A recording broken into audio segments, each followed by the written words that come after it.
Sumatera Selatan. Legenda Pulau Kemarau.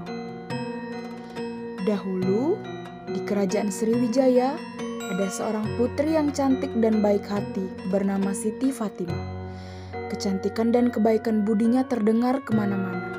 Tak seorang pun pemuda berani datang melamar sang putri, karena raja menginginkan putrinya menikah dengan laki-laki keturunan raja.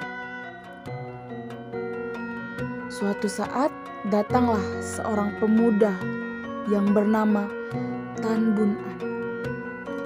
Pemuda tersebut datang dari negeri Cina untuk berniaga di Kerajaan Sriwijaya. Ia lalu menghadap Paduka Raja. Paduka Raja, kedatangan hamba ke sini adalah untuk berdagang. Untuk itu hamba mohon agar Paduka memberikan izin kepada hamba untuk tinggal dan berdagang di kerajaan ini, ujar Tan Bun An.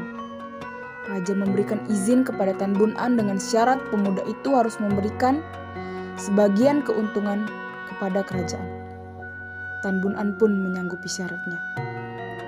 Pemuda dari kerajaan negeri Cina itu pun mulai berdagang dan tinggal di Kerajaan Sriwijaya.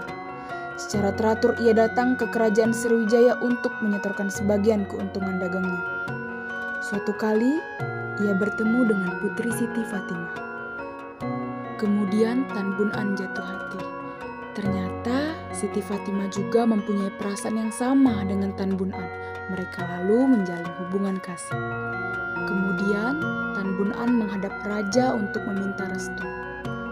Paduka, kedatangan hamba menghadap karena hamba ingin mengutarakan keinginan untuk meminang Putri Siti Fatimah menjadi istri hamba. Raja Sriwijaya berpikir sejenak. Ia tahu bahwa Tan Bun An adalah putra mahkota dari sebuah kerajaan besar di negeri Cina. Karena itu ia tidak keberatan putrinya menikah dengan pemuda itu.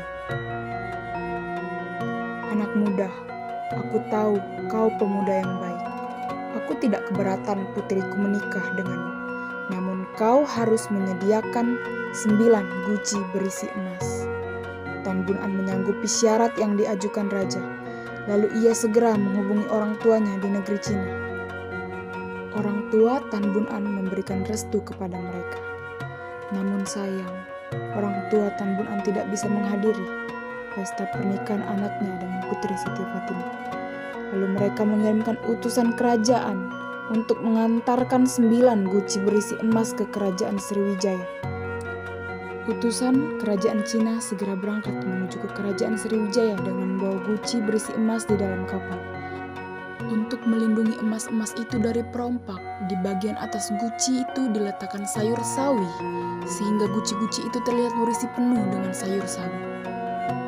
Sesampainya di pelabuhan Sriwijaya, Tan Bun An pun menyambut utusan dari orang tuanya itu untuk mengambil emas yang mereka bawa. Di mana kalian letakkan guci-guci berisi emas itu? Di dalam kamar, di dalam kapal, Tuan. Tan Bun An masuk ke dalam kapal. Ia menemukan 9 guci berisi penuh sayur sawi yang telah membusuk.